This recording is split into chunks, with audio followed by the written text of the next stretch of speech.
Márcio Guedes, boa tarde, Boa Márcio. tarde, cara. Esse grito de campeão está sendo bom pro Vasco, né? Tá lógico. Vitória merecida, né, Márcio? 12 anos, vitória merecida. O campeonato não foi bom, fraco, a federação muito ruim. O Eurico, por exemplo, falando besteira, ele que voltou a respeitar. Ninguém nunca respeitou o Vasco, né? O Vasco não precisa de um título para ser respeitado. Eu acho que foi justo que o Vasco, na chegada, foi melhor que o Botafogo. Mais consistente, um time mais maduro, uma defesa muito bem postada, um grande goleiro, né?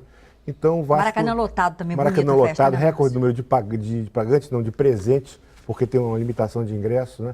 É incrível, Maracanã, que já tivemos público de 140, 130 e até depois da reforma 80, eles limitam demais por causa da segurança. Eu acho que pelo menos 70 mil pode ser um número legal. Mas o que não interessa, o que interessa é que foi uma chegada bonita. O Vasco teve muita coisa a favor, aquele golzinho no final do primeiro jogo que balizou taticamente o segundo jogo.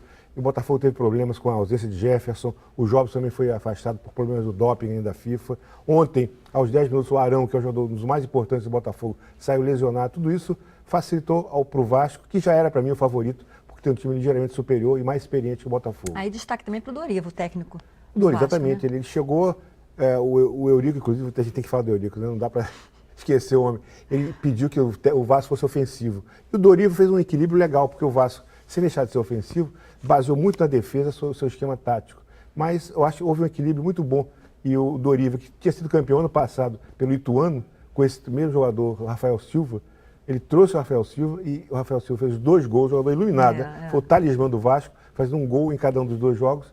E o Doriva aparece aí com uma nova revelação de treinador no futebol brasileiro. E o Rafael Silva agora virou o talismã mesmo do Vasco, Talismã, né, ele fez um gol no último minuto do primeiro jogo e no último minuto ontem do primeiro tempo, que também deixou o Botafogo numa situação difícil, porque o Botafogo precisava de virar para ainda assim ir aos pênaltis. Então, agora foi uma surpresa o Botafogo chegar à final, Márcio? Grande surpresa, estava estraçalhado, sem elenco, sem nada.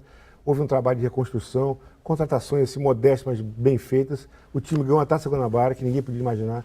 Enfrentou o Fluminense, perdeu o primeiro jogo, ganhou o segundo, foi para os pênaltis, ganhou nos pênaltis. O Botafogo foi a maior surpresa o Botafogo estar na final, embora o Vasco também tenha sido um pouquinho inesperado. O futebol tem disso porque também, o Flamengo e o Fluminense eram as duas grandes forças do Campeonato Carioca, sem dúvida alguma. O Flamengo porque tem o melhor elenco, tem o Vanderlei como treinador. O Fluminense, que mesmo tendo perdido o Conca, também ainda tem bons jogadores. Eram os 2 melhores times, em tese. Futebol não tem muita tese, não. Futebol é prática, é esforço, é empenho. E isso que o Vasco e o Botafogo mostraram foi uma final digna, honrosa e uma bela chegada, uma bela decisão para um campeonato meio fraquinho. Isso aí, Márcio. Parabéns, fica aí o nosso parabéns Parabéns ao Vasco da Gama, né? Super merecido. Márcio, obrigada. Obrigado a você.